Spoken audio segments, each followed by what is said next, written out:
Children, now we discuss about the failure of wave theory by photoelectric effect. ठीक है, wave theory कैसे explain कर दी photoelectric effect ने. The previous lectures we have discussed about photoelectric effect in which photons are made incident and the electrons are emitted from the surface of metals. This phenomenon is the photoelectric effect. अब बच्चों, जो photoelectric effects में electrons निकलते हैं और electrons को जो energy मिलती है उससे वो एमिट होकर बाहर जाते हैं. तो अब हम ये डिस्कस करना चाहते हैं कि ये वेव थ्योरी कैसे एक्सप्लेन होगी. अब देखिए, उसमें दो ऑब्जर्वेशंस थे. अगर हम फोटोइलेक्ट्रिक इफेक्ट के ऑब्जर्वेशंस देखें, एक ऑब्जर्वेशन तो ये था, when frequency of incident radiation is less than threshold frequency then photoelectric emission does not take place. Photoelectric emission नहीं होता है. फोटोइलेक्ट्रिक एमिशन होने के लिए कंडीशंस है, ये बिल्कुल नहीं होता है. Whatsoever may be the intensity, whatsoever may be the intensity. चलिए पहले इसी बात को समझ लेते हैं. एक तो ये ऑब्जर्वेशन थी फोटोइलेक्ट्रिक इफेक्ट की, ठीक है. दूसरी ऑब्जर्वेशन ये थी कि when frequency becomes greater than threshold frequency and frequency increases. जब फ्रीक्वेंसी बढ़ाते हैं और जो फ्रीक्वेंसी ज्यादा है इससे और हम इंटेंसिटी बढ़ाते हैं, intensity, if intensity increases, so under that condition kinetic energy of photoelectrons does not increase. Photoelectrons does not increase. These are the observations of photoelectric effect. ये हम पिछले लेक्चर्स में फोटोइलेक्ट्रिक इफेक्ट की दो ऑब्जर्वेशन पढ़ के आए. कौन कौन सी? अगर फ्रीक्वेंसी थ्रेशोल्ड फ्रीक्वेंसी से कम है तो फोटोइलेक्ट्रिक एमिशन नहीं होता है. आप इंटेंसिटी रेडिएशन की आप कितनी भी रख लीजिए. और ऐसे ही अगर फ्रीक्वेंसी थ्रेशोल्ड फ्रीक्वेंसी से ज्यादा है फोटोइलेक्ट्रिक एमिशन तो होता है, लेकिन इंटेंसिटी के बढ़ाने से काइनेटिक एनर्जी नहीं बढ़ती है. अब जरा वेव थ्योरी क्या कहती है देखते हैं बच्चों. हाइगन्स की वेव थ्योरी के अकॉर्डिंग जो वेव होती है उसमें intensity the measure of energy, और इंटेंसिटी किससे आती है? Square of the amplitude. अगर कोई वेव लेते हो और इस वेव में ये वेव थ्योरी है और ये इसमें मैक्सिमम वैल्यू एम्पलीट्यूड होता है, intensity directly proportional to the square of the amplitude and energy of a wave is measured by its intensity. More intensity more energy, less intensity less energy. It means अगर हम intensity को बढ़ाते हैं तो wave theory के according energy भी बढ़ती है. एनर्जी बढ़नी चाहिए रेडिएशन की. और अगर हम इस थ्योरी को, ये वेव थ्योरी है, this is according to wave theory. Huygens की वेव थ्योरी के according if intensity increases then energy of radiation should also increase. Energy of radiation should also increase. अब देखिए फोटोइलेक्ट्रिक इफेक्ट क्या है. Photoelectric effect ये है कि ये सपोज ये मेटल सरफेस है, इस पे हमने रेडिएशन इंसिडेंट कराए, तो इसमें जो फ्री इलेक्ट्रॉन्स है उनको एमिट कराना है. और वो कब एमिट होते हैं? जब उनको एनर्जी मिलती है. एनर्जी किससे मिलती है? फोटोन से मिलती है. तो अब देखिए, अगर ये कंडीशन लेते हैं, जब वेव थ्योरी ये कहते हैं कि इंटेंसिटी के बढ़ाने से क्या बढ़ती है? एनर्जी बढ़ती है. और जब हम यहाँ इंटेंसिटी बढ़ाते हैं और फ्रीक्वेंसी अगर थ्रेशोल्ड फ्रीक्वेंसी से कम भी है तो वो एनर्जी किसको मिलनी चाहिए? इलेक्ट्रॉन्स को मिलनी चाहिए. और वो इलेक्ट्रॉन्स क्या कर जाने चाहिए थे? एमिट हो जाने चाहिए थे. But it does not happen photoelectric emission में. जब तक थ्रेशोल्ड फ्रीक्वेंसी नहीं होती है तब तक इलेक्ट्रॉन एमिट नहीं होते हैं, तो वो एनर्जी इलेक्ट्रॉन्स को गई नहीं है इसका मतलब. या फिर ये कहे कि इलेक्ट्रॉन से रेडिएशन की एनर्जी बढ़ी नहीं है और इंटेंसिटी आप बढ़ा रहे हैं. हाइगन्स की वेव थ्योरी कहते हैं इंटेंसिटी के बढ़ाने से एनर्जी बढ़ती है, और अगर एनर्जी बढ़ी होती तो एक्सपेरिमेंट से इलेक्ट्रॉन्स का एमिट हो जाना चाहिए था when the frequency is less than threshold frequency. But it does not happen in experiment. तो बच्चों, व्हाट इज राइट और what is wrong in physics, अगर कोई चीज एक्सपेरिमेंट से प्रूव कर रहे हैं, एक्सपेरिमेंटल को वो सेटिस्फाई करती है तो वो सही है, और जो एक्सपेरिमेंट के को सेटिस्फाई नहीं करती है तो वो गलत है. अब देखिए, एक्सपेरिमेंट को तो एक्सपेरिमेंटल रिजल्ट तो ये है और थ्योरेटिकल रिजल्ट ये है.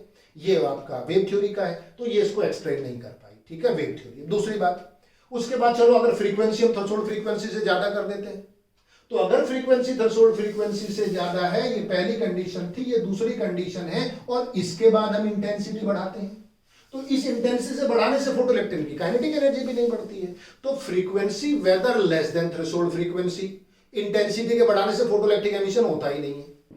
और जब फ्रीक्वेंसी थ्रेशोल्ड फ्रीक्वेंसी से ज्यादा है, इंटेंसिटी के बढ़ाने से काइनेटिक एनर्जी नहीं बढ़ती है. जबकि वेव थ्योरी के अकॉर्डिंग इंटेंसिटी के बढ़ाने से रेडिएशन की एनर्जी बढ़नी चाहिए थी और वो सीधी इलेक्ट्रॉन को जब जाएगी तो इलेक्ट्रॉन जो एमिट हुआ है उसकी काइनेटिक एनर्जी बढ़ जानी चाहिए थी। दोनों ही बातें एक्सपेरिमेंट्स के जो रिजल्ट है उसको मैच नहीं करती हैं। That's why this Huygens wave theory, जो हाइगन्स वेव थ्योरी थी, it could not explain the photoelectric effect. Huygens wave theory के बेस पर हम फोटोइलेक्ट्रिक इफेक्ट को एक्सप्लेन नहीं कर सकते हैं। और क्यों नहीं कर सकते हैं कि जो वेव थ्योरी के अकॉर्डिंग इंटेंसिटी का एनर्जी के साथ कनेक्शन है वो यहां पर इन दोनों ऑब्जर्वेशंस को वेरीफाई नहीं करता, ठीक है, इनको एक्सप्लेन नहीं करता है। It means Huygens wave theory fails to explain the photoelectric effect. So it is the failure of wave theory. This is called failure of wave theory to explain photoelectric effect। जबकि ये Planck's quantum theory से बिल्कुल explain हो गए। Planks quantum theory में हमने energy को क्या माना था, फोटोन को एनर्जी के पैकेट्स माना था। और एनर्जी कितनी थी इसकी, इक्वल टू एच न्यू थी। फ्रीक्वेंसी के बढ़ाने से क्या बढ़ती है, एनर्जी बढ़ती है। ये एनर्जी किसको जाती है, इलेक्ट्रॉन्स को जाती है। और इलेक्ट्रॉन्स की काइनेटिक एनर्जी क्या होती है, बढ़ जाती है इलेक्ट्रॉन्स की काइनेटिक एनर्जी। तो ये तो दोनों चीजों को सेटिस्फाई करता है। ये कौन सी थ्योरी है, ये प्लैंक्स क्वांटम थ्योरी है। Planck's quantum theory. तो प्लैंक्स क्वांटम थ्योरी के अकॉर्डिंग तो फोटोइलेक्ट्रिक इफेक्ट की दोनों ऑब्जर्वेशंस एक्सप्लेन होती हैं, जिसमें हम रेडिएशन को पार्टिकल्स के से मिलकर बना हुआ एज्यूम करते हैं। और अगर हम फेलियर वेव थ्योरी से मानते हैं तो वेव थ्योरी के अकॉर्डिंग ये सेटिस्फाई नहीं होती है। फिर क्वेश्चन ये राइज होता है कि फिर हम इसको वेव थ्योरी क्यों माने, हम पार्टिकल ही मान लेते हैं इसको। देखिए पार्टिकल इसलिए नहीं मान सकते कि जब हम इसमें लाइट के और अदर फिनोमिनन पढ़ते हैं, just like interference of light, diffraction of light, polarization of light, all the effects are very much explained, very well explained by Huygens wave theory। Wave theory के बेस पर अभी हमने पीछे कुछ एक्सपेरिमेंटल ऑब्जर्वेशन और भी किए हैं। कुछ एक्सपेरिमेंट्स ऐसे भी हैं जिसमें हमने इंटरफेरेंस को पढ़ा है, जिसमें YDS एक्सपेरिमेंट था, यंग्स डबल स्लिट एक्सपेरिमेंट, जिसमें हमने डिफ्रैक्शन को पढ़ा है, डिफ्रैक्शन ऑफ लाइट, लाइट का बेंड हो जाना around the corners of N obstacle और स्लिट। और इसी से हमने पोलराइजेशन को भी एक्सप्लेन किया है, polarization, and moreover we have explained law of reflection as well as laws of refraction also। चलिए ये दोनों तो हमने दोनों से एक्सप्लेन कर दिए थे, रे ऑप्टिक्स से भी और वेव से भी, ये तो दोनों से हो गए थे। बट ये तो तीनों ऐसे इफेक्ट हैं जो प्योरली वेव थ्योरी से एक्सप्लेन हुए। It means that the wave theory is able to explain the interference of light, the diffraction of light and polarisation of light waves. It means क्या हुआ, ये तो बच्चों एक्सप्लेन कर दिया इसने तो इन फिनोमिनन को, ये तो वेव थ्योरी से एक्सप्लेन करते हैं। तो certain experimental observations, the effects like interference, diffraction और polarisation are very well explained by the wave theory, but the photoelectric effect is not explained by the wave theory. Photoelectric effect explain हुआ ही नहीं wave theory से। Wave theory fail to explain this photoelectric effect. और ऐसा ही आप हर class में जाकर के पढ़ोगे। एक और इफेक्ट होता है, हमारे सिलेबस में नहीं है, कॉम्पटन इफेक्ट। एक कॉम्पटन इफेक्ट और होता है, वो कॉम्पटन इफेक्ट भी हम इससे एक्सप्लेन नहीं कर पाते हैं वेव थ्योरी से, और फोटोइलेक्ट्रिक इफेक्ट भी हम एक्सप्लेन नहीं कर पाते हैं, जबकि ये भी एक्सपेरिमेंटल ऑब्जर्वेशन से ये एक्सप्लेन हो जाते हैं। अब यहां एक परेशानी होगी, दुविधा हो गई है कि इसकी नेचर को कैसे माना जाए, how to define the nature of light, whether it is a particle nature और it is of wave nature. Certain experimental observation shows it is a wave nature, diffraction, polarization, interference. Certain experimental effects or observation shows it is a particle nature, just like photoelectric effect and the Compton effect. अब क्या माना जाए? Then the scientists have decided this the light has dual nature. अब वहां scientist ने ये decide किया कि इसकी तो दो तरह की नेचर है, डुअल नेचर है। और इस डुअल, जैसे कई बार कोई इंसान होता है उसकी डुअल नेचर होती है, वो दो तरह की नेचर है, सामने वाले को भी कुछ कह जाता है और दूसरे वाले से भी उसी तरह की बातें करता रहता है, मीठी मीठी बातें, तो दोनों साइड से वो करता रहता है, उसकी नेचर भी डुअल है। तो इस तरह से ये जो रेडिएशन है इनकी नेचर कैसी है, डुअल है। तो ये एक्सपेरिमेंटल कहते हैं पार्टिकल नेचर, ये एक्सपेरिमेंट कहते हैं कि कैसी नेचर है, wave nature. So on the basis of these two the final conclusion is radiations are of dual nature. Radiations of dual nature. That is particle nature as well as particle nature as well as wave nature. Wave nature. तो ये radiation की nature dual होगी। तो अभी तक हमने एक बातें पढ़ी कि वेव थ्योरी कैसे फेल होगी इसको एक्सप्लेन करने में, और दूसरा डुअल नेचर का कॉन्सेप्ट कैसे आया और कहां से हमने पढ़ा है। तो वेव थ्योरी, पार्टिकल थ्योरी, ये इफेक्ट हमने पढ़े हैं। अब इसमें आपने एक्सप्लेन तो कर दिया ये कि ये रेडिएशन की नेचर डुअल है। अब ये तो हो गया बच्चों डुअल नेचर ऑफ रेडिएशन। हमें तो डिस्कस करना है डुअल नेचर ऑफ मैटर। एक साइंटिस्ट हुए हैं de Broglie. De Broglie scientist ने यहाँ देखिए, जब इसी चीज को उन्होंने देखा कि भाई ये जो रेडिएशन है इनकी नेचर डुअल है, तो उन्होंने इमेजिन किया या उन्होंने एक बात को सोचा और कहा कि भाई जो फिजिक्स है वो नेचर से कनेक्टेड है, वो नेचुरल फिनोमिनन पर बेस्ड है, और nature is based on symmetry. Nature जो होता है, यूनिवर्स जो है वो सिमेट्री पर बेस्ड है। तो ये सिमेट्री की प्रॉपर्टी यहां भी अप्लाई होनी चाहिए। अगर रेडिएशंस की नेचर डुअल है, then every moving material particle should also have dual nature, that is particle nature as well as wave nature, and this is called de Broglie hypothesis.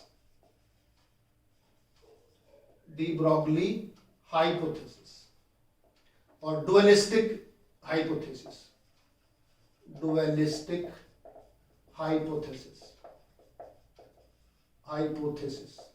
ये de Broglie की dualistic hypothesis थी, और simply on the basis of symmetry, symmetry of nature.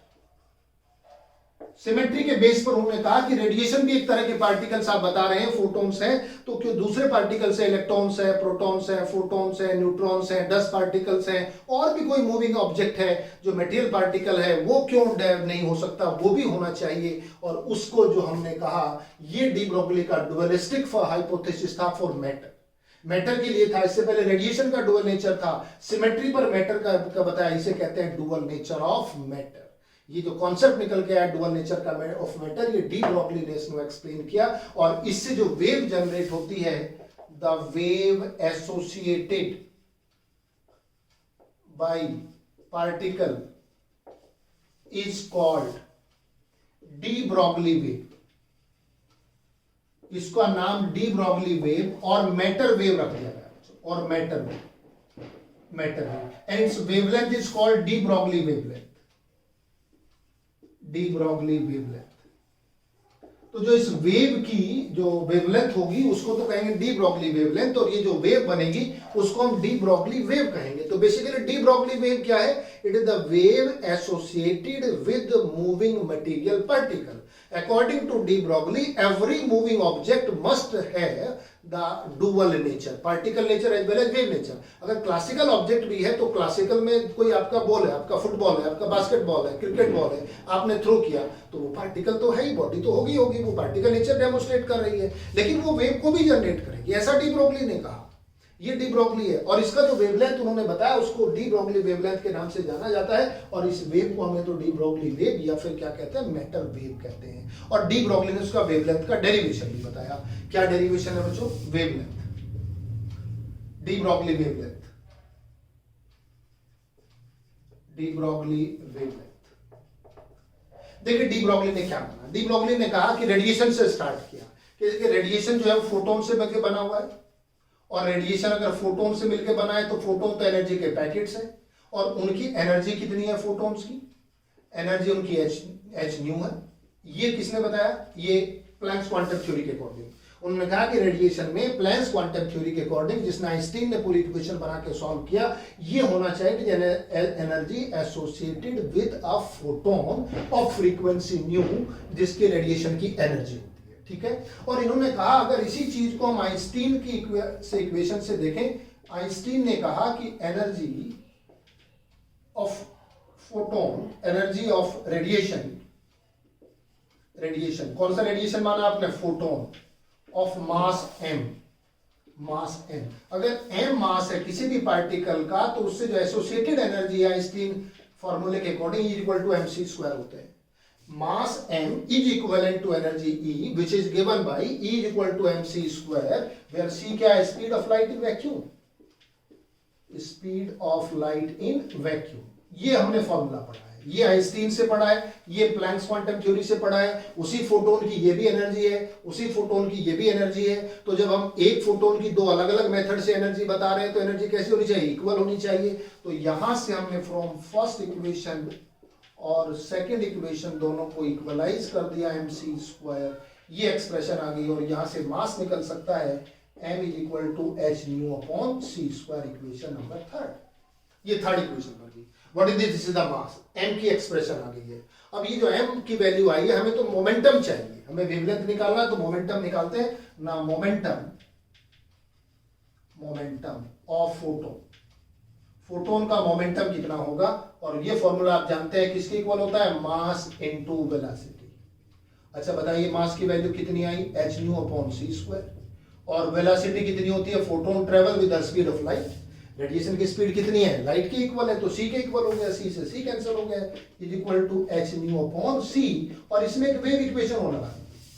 अगर wave में ये कहती है कि न्यू अगर फ्रीक्वेंसी है, lambda is equal to wavelength है, then c is equal to nu lambda होता है, v equal to n lambda से। तो हमने c की जगह रख दिया न्यू इनटू लैम्डा, ये कैंसिल हो गया, is equal to h upon lambda, और यहां से लैम्डा का एक्सप्रेशन आ गया h अपॉन p। ये फॉर्मूला है। ये तो रेडिएशन के लिए, इट इज फॉर रेडिएशन। ये डी ब्रॉगली ने किसके निकाला, रेडिएशन के लिए। ये वेवलेंथ होना चाहिए। अब ये डी ब्रॉगली वेवलेंथ नहीं है, डी ब्रॉगली वेवलेंथ तो मैटर के लिए है। डी ब्रॉगली ने तो जो D Broglie wavelength is associated with matter wave, और मैटर वेव किससे बनती है, पार्टिकल से बनती है। तो उन्होंने कहा कि इसी फॉर्मूले को सिमेट्री से हम मैटर वेव पर भी अप्लाई कर सकते हैं। For matter wave de Broglie, अब यहां से डी ब्रॉगली वेवलेंथ बनेगा, de Broglie wavelength lambda is equal to h upon p, और p की वैल्यू यहां m इंटू मास हो जाएगी, मास इंटू वेलोसिटी हो जाएगी, where m is mass of the particle, जिस पार्टिकल को भी आपने मूव कराया, particle moving with velocity v, moving with velocity v velocity से अगर कोई पार्टिकल मूव करता है तो उसका जो वेवलेंथ आएगा lambda equal to h upon mv होना चाहिए। h इसमें प्लैंक्स कांस्टेंट होता है, और h की जो वैल्यू होती है वो 6.63 इंटू 10 टू द पावर 34 के आसपास होती है जूल सेकंड। ये आप निकालते हैं, ठीक है, ये आप प्लैंक्स कांस्टेंट से इसकी वैल्यू निकाल लेते हो, और ये मास अगर लोगे वेलोसिटी लोगे। लेकिन अगर इसी फॉर्मूले को हम एनालाइज करें, ठीक है, D Broglie wavelength, de Broglie ने मैटर वेव मान करके डी ब्रॉगली वेवलेंथ का फॉर्मूला हमें दे दिया है। लेकिन अगर क्लासिकल फिजिक्स में हम ऑब्जेक्ट देखते हैं, why this wavelength is not visible in case of football, why this wavelength is not visible in case of cricket ball और टेनिस बॉल। जब किसी ऑब्जेक्ट को कोई प्लेयर आता है, बहुत हाई स्पीड से बॉलिंग करता है, 150 माइल पर सेकंड और 150 किलोमीटर पर आवर, सॉरी, तो उस स्पीड से जब बॉल जाती है उसके बाद भी हम लैम्डा नहीं देख पाते। उसका रीजन ये है, ये जो वैल्यू है 10 की पावर -34 है, और 10 की पावर -34 का मतलब मास इतना जो है वो इतना ज्यादा है 10 की पावर -34 के रेस्पेक्ट में। This lambda is so small that it is not visible, ये विजिबल नहीं होता है। तो मास कितना होगा, 100 ग्राम होगा, 200 ग्राम होगा। ग्राम का मतलब लोग केजी में लोगे तो 10 की पावर -3 होगा, 200 है तो 10 की पावर -1 हो गया। So it is of the order of 10 to the power -34, और 10 की पावर -34.00034 जीरो लगानी पड़ेगी, दैट्स व्हाई नेग्लिजिबल, बहुत स्मॉल हो गया। But in case of electron, in case of proton, in case of dust particle, अगर इलेक्ट्रॉन के केस में लेते हैं तो इलेक्ट्रॉन का जो मास होता है 9.1 इंटू 10 की पावर -31 केजी होता है। देखिए अब -31 हो गया है, तो जब मास इतना कम होता है इलेक्ट्रॉन प्रोटॉन का और उनकी वेलोसिटी को अगर हम मल्टीप्लाई करते हैं, then you can calculate the lambda. So generally, why this wavelength is not visible for the objects like football, like cricket ball, like basketball, like tennis ball? It is the reason that their wavelength is too small, T-double-O, very small, negligible, होता ही नहीं है।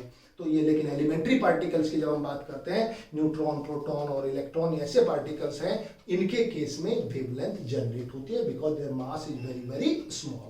तो this is the expression of de Broglie wavelength. अब देखिए electron के लिए derive भी कर लेते हैं।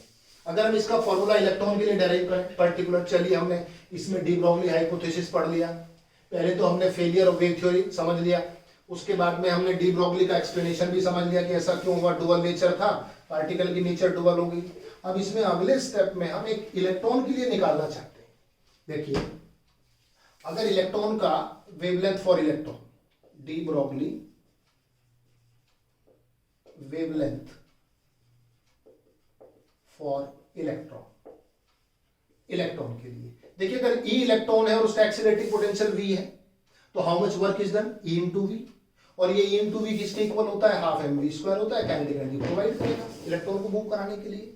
और अगर हम मोमेंटम निकालना चाहते हैं तो इसको ऐसा करो, 2mev से मल्टीप्लाई कर दो, m स्क्वायर v स्क्वायर आ जाएगा, स्क्वायर रूट ले लीजिए, ये आ जाएगा ट्वाइस me इंटू वी, ये वैल्यू आ गई। बताना डी ब्रोगली वेवलेंथ लैम्डा का फॉर्मूला क्या निकाला बच्चों, h अपॉन mv, और ये हो जाएगा h अपॉन ट्वाइस mev। और अगर इसको आप सॉल्व करें तो ये आएगा और 1 अपॉन अंडर रूट वी। और अगर इसको हम सॉल्व करें, E the charge of electron, M is the mass of electron, H is the Planck's constant, ये सारी वैल्यू रखें और इसको हम सॉल्व करें तो 12.27 angstrom divided by under root V, ये फॉर्मूला बनता है। आप इसको सॉल्व करके देख लेना, ये आंसर आएगा। इसको हम एंगस्ट्रॉम में कन्वर्ट कर लेंगे, 10 की पावर -10 में आएगा upon under root V. This is the de Broglie wavelength of electron. तो इलेक्ट्रॉन के केस में तो बड़ा सिंपल फॉर्मूला मिल गया। हमें तो ये चाहिए कि एक्सीलरेटिंग पोटेंशियल कितना है। अगर किसी इलेक्ट्रॉन को 100 वोल्ट से एक्सेलरेट करते हैं तो 100 का स्क्वायर रूट कितना होगा, 10, तो 1.227 एंगस्ट्रॉम हो गया। तो we can easily calculate the wavelength, de Broglie wavelength of an electron accelerated through this. और अगर इलेक्ट्रॉन के अलावा कोई दूसरा चार्ज पार्टिकल है तो हम यहाँ ई नहीं लेंगे, उसके लिए क्या लेंगे, क्यू, और वी क्या हो जाएगा उसका accelerating potential. So this formula is specially derived for only electron के लिए, which is accelerated through a potential difference v। और देखिए लैम्डा v के कैसा इनवर्सली प्रोपोर्शनल है। अगर हम लैम्डा का ग्राफ प्लॉट करें, इधर लैम्डा ले लें और इधर हम अंडर रूट v या v ले लें, तो इनवर्सली प्रोपोर्शनल का ग्राफ आएगा, ये आएगा। और अगर हम इस ग्राफ को लैम्डा और 1 अपॉन अंडर रूट v के रेस्पेक्ट में ले लें, समटाइम्स ये ग्राफ ही पूछ लेते हैं, ग्राफ बताइए, तो कैसा आएगा, देखिए lambda 1 upon under root V के तो डायरेक्टली प्रोपोर्शनल है, तो ये वाला ग्राफ आएगा। लेकिन अंडर रूट वी के कैसा इनवर्सली प्रोपोर्शनल है, तो इनवर्सली प्रोपोर्शनल वाला ग्राफ आएगा। तो this is the variation of de Broglie wavelength with accelerating potential. Okay, अब ये तो सब डी ब्रोगली ने थ्योरेटिकली बताया। ये जितनी भी बातें बताई डी ब्रोगली ने वो सब थ्योरेटिकली एक्सप्लेन किया, इसमें एक्सपेरिमेंटल कुछ नहीं था। इसके बाद में 2 और साइंटिस्ट हुए हैं, उन्होंने इसी को ये जो कॉन्सेप्ट था डी ब्रोगली का, इसको एक्सपेरिमेंटली भी वेरीफाई कर दिया। अब देखिए कैसे किया एक्सपेरिमेंटली, ये भी बता देते हैं, which is called Davisson and Germer experiment. 2 scientist थे, डेविसन एंड जर्मर एक्सपेरिमेंट। ये 1927 में इन्होंने एक्सपेरिमेंटली परफॉर्म करके ये बताया कि वेव नेचर ऑफ इलेक्ट्रॉन को वेरीफाई किया। और कैसे किया उन्होंने, देखिए यहां से एक इलेक्ट्रॉन बीम को जनरेट किया, और इलेक्ट्रॉन बीम को जनरेट करने के लिए ये इस तरीके का अरेंजमेंट किया, और यहाँ एक की लगा दी इस तरह से, ये की लग गई, फिलामेंट है जिसमें से इलेक्ट्रॉन एमिट होता है। और ये इलेक्ट्रॉन को फिर इलेक्ट्रॉन गन की हेल्प से इसको एक्सेलरेट किया, और एक्सेलरेट करने के लिए combination of large number of cells इस तरह से लिया। और उन्होंने यहाँ पर एक सिलेंडर लिया, उस सिलेंडर को सेंटर से होल कर दिया। ये बेसिकली सिलेंडर है, इस तरीके से जैसे सिलेंडर रखा है, सेंटर से होल है, होल में से ये इलेक्ट्रॉन निकल के जाएगा, फिलामेंट से इलेक्ट्रॉन एमिट होगा। और जब इलेक्ट्रॉन एमिट होगा, ये कैथोड है, नेगेटिव पोटेंशियल है, ये एनोड है, पॉजिटिव पोटेंशियल पर है, और ये वेरिएबल पोटेंशियल पे रखा जाता है, ये वेरिएबल पोटेंशियल पे रखा जाता है। और इन्होंने, डेविसन और जर्मर ने, इसका जो ऑब्जर्वेशंस लिए एक्सपेरिमेंट में, वो 44 वोल्ट से लेके 68 वोल्ट तक इसका क्या रखा, पोटेंशियल रखा। तो यहाँ ये हम पोटेंशियल नोट कर लेते हैं, V कितना एक्सीलरेटिंग पोटेंशियल होगा, और ये बैटरी के क्रॉस पोटेंशियल आ जाएगा। तो इसको इलेक्ट्रॉन गन कहते हैं basically. This arrangement is called electron gun, in which electron emitted from this filament F gets accelerated at different potential between 44 volt and 68 volt, and this electron is allowed to make incident on a nickel crystal cut cubically in a specific manner। ये nickel crystal होता है, nickel crystal, ठीक है। और यहां से जो electron beam होती है, this electron beam is scattered at angle of scattering phi, एक फाई एंगल पर स्कैटर होती है। और एक यहाँ रोटेटिंग डिटेक्टर लेते हैं, and this detector is just to detect the intensity detector, जो रोटेटिंग होगा, रोटेट करते हुए लेगा और किसको डिटेक्ट करता है, intensity of scattered beam, of scattered beam. ये एक्सपेरिमेंटल अरेंजमेंट है बच्चों। This is the experimental arrangement set up by Davisson and German to perform to show the wave nature of electron. तो किसके लिए है ये experiment, wave nature of electron. सबसे पहले किसने ये आइडिया लिया था, डी ब्रोगली ने। लेकिन डी ब्रोगली ने ये फॉर्मूला कैसे निकाला, थ्योरेटिकली। क्या फॉर्मूला निकाला इलेक्ट्रॉन के लिए, 12.27 angstrom upon under root V, ये निकाला उन्होंने। डेविसन जर्मन ने एक्सपेरिमेंट परफॉर्म किया अलग अलग पोटेंशियल पर। यहां से उन्होंने इस बीम को एक्सेलरेट किया, इलेक्ट्रॉन बीम को, जो फिलामेंट से एमिटेड होती है, और उन्होंने ये जो स्कैटर्ड बीम है इसकी इंटेंसिटी को किसी डिटेक्टर से मेजर किया। And very interesting result they have got. उन्होंने ये पाया कि ये जो स्कैटर्ड बीम ऑफ लाइट है, जो निकल क्रिस्टल से स्कैटर होके आ रही है, ये बीम जो होती है इसकी इंटेंसिटी यूनिफॉर्म नहीं है, बल्कि इसकी इंटेंसिटी में वेरिएशन है। और अगर इंटेंसिटी में वेरिएशन है, they have got that the intensity, अगर उन्होंने फाई में और इंटेंसिटी में ग्राफ प्लॉट किया, इंटेंसिटी आई है, तो 50 डिग्री पर at phi is equal to 50 degree and V is equal to 54 volt, the intensity is maximum intensity। देखिए ये 50 डिग्री हमने लिया, यहां पर ये ग्राफ प्लॉट किया। पहले इंटेंसिटी इंक्रीज करती है 50 से कम पर, 50 से ज्यादा एंगल ऑफ स्कैटरिंग पर भी इंटेंसिटी कम है, 50 डिग्री पर इंटेंसिटी मैक्सिमम है, but V is equal to 54 volt. तो यहां से तो V चेंज कर रहे हैं। पहले आपने 44 वोल्ट पर आपने ये एंगल ऑफ स्कैटरिंग पर अलग अलग इंटेंसिटी यहां से ऑब्जर्व की, उसके बाद फिर हमने अलग पोटेंशियल लिया, फिर पोटेंशियल लिया, तो हमने देखा there is a variation of intensity of scattered beam of light and intensity is observed maximum at this angle phi equal to 50 degree and at V equal to 54 volt. So why there is a variation of intensity if this electron is a particle and when it collides with some other object and when it is scattered from the object, then the intensity of the scattered beam of electron should be less than the intensity of the incident।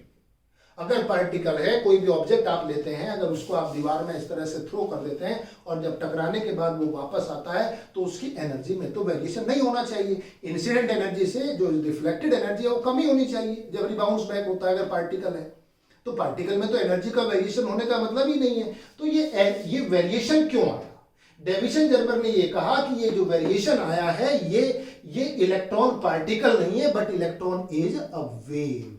और जब electron wave होता है और nickel crystal के different layer से जब वो particle जो वेव स्कैटर होके आती है, उनके बीच में इंटरफेरेंस होता है, और उस इंटरफेरेंस की वजह से आप जानते हैं इंटेंसिटी का क्या होता है, वेरिएशन होता है, रीडिस्ट्रीब्यूशन ऑफ एनर्जी होता है।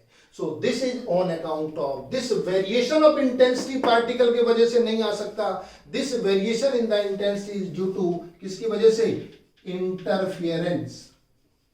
interference between the waves generated by electrons, waves generated by electron। तो it means this is not particle, this is a wave। और जब वेव है, वेव और वेव के बीच में इंटरफेरेंस होगा, और यहां जो मैक्सिमम इंटेंसिटी आई तो 50 डिग्री पे कंस्ट्रक्टिव इंटरफेरेंस होगा। तो ये कंस्ट्रक्टिव इंटरफेरेंस की वजह से इंटेंसिटी का मैक्सिमम होना है, और वेरिएशन ऑफ इंटेंसिटी किसकी वजह से, इंटरफेरेंस की वजह से। और इंटरफेरेंस पार्टिकल में नहीं होता है, किसमें होता है, वेव में होता है। So this experiment successfully demonstrates the wave nature of electron. और जब इस एक्सपेरिमेंट से कैलकुलेट किया वेवलेंथ, वो एक छोटा सा कॉन्सेप्ट है जो सीबीएसई ने हटा दिया है, उसको सिलेबस में नहीं रखा है। ये इंटर एटॉमिक स्पेसिंग होता है, जिसको डी कहते हैं, 0.91। इसमें एक ब्रैग्स लॉ ऑफ डिफ्रैक्शन लगता है, इसीलिए शायद हटा दिया कि बच्चे इसको हायर क्लास में पढ़ते हैं by Bragg's law of diffraction. चलिए मैथमेटिकली कैलकुलेट करके बता देते हैं।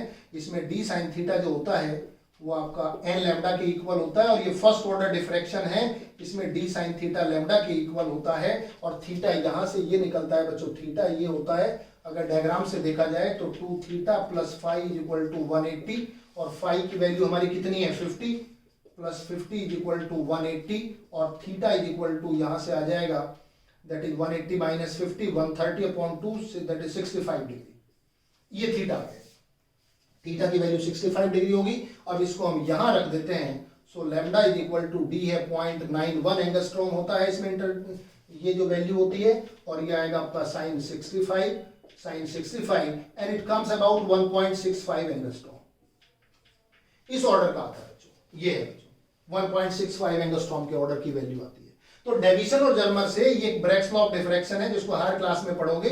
ये मैथमेटिकल रिजल्ट था जो अभी आपके सिलेबस में नहीं है, आपसे हटा दिया गया। लेकिन अगर हम इस वाले मेथड से कैलकुलेट करते हैं, और ये कैलकुलेट किया किसने, डेविसन और जर्मर ने, उनकी वैल्यू निकल के आई कितनी, 1.65 एंगस्ट्रॉम। और जब ये निकल के आई तो डी ब्रोगली ने कहा कि इस रिजल्ट को जरा हम भी एनालाइज करते हैं। उन्होंने कहा कि कितने वोल्ट पे पार्टिकल को, इलेक्ट्रॉन को एक्सेलरेट किया था, 54 वोल्ट, और थ्योरेटिकली उन्होंने फॉर्मूला बना रखा है अपना, तो उन्होंने यहां से निकाला डी ब्रोगली ने 2.27 upon 54 and it comes about 1.66 angstrom.